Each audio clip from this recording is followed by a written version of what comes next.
Kung nawalan ka ng trabaho ngayon, gaano katagal ka makakasurvive? Isipin mo ito. Komportableng nagtatrabaho ka sa isang kumpanya ng 25 taon. At isang araw, lumapit sa iyo ang iyong boss at bigla ang sinabi sa iyo, ito na ang last day mo sa trabaho. Gaano kalaking trahedya kaya ito? Isipin mo kung nawalan ka ng trabaho, nawalan ka ng sweldo. Paano ka makakapag-provide sa pamilya mo? Paano mo mababayaran ang mga bills niyo? At sa dami pa ng responsibilidad mo. Ito ang eksaktong nangyari sa mag-asawang si Benj at Feli. Si Benj ay isang mechanical engineer, habang si Feli ay isang industrial engineer.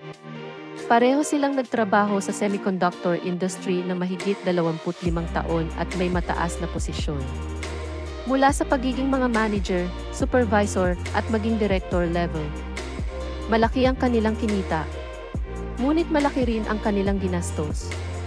Gastos dito, gastos dyan. Kaya sila nabaon sa utang.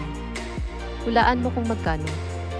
Isang nakakagulat na 7-digit na utang. Ano man ang uri ng utang, meron sila. Ano kaya ang kanilang pagkakamali? Ito ang sagot. Ginastos nila ang perang hindi pa nila kinita. At ito ang dahilan na pasok sila sa rat race cycle. Kayod sa trabaho. Magbayad ng bills. Gumastos. Mangutang. Kayod ulit sa trabaho. Pamilyar ba ito sa iyo?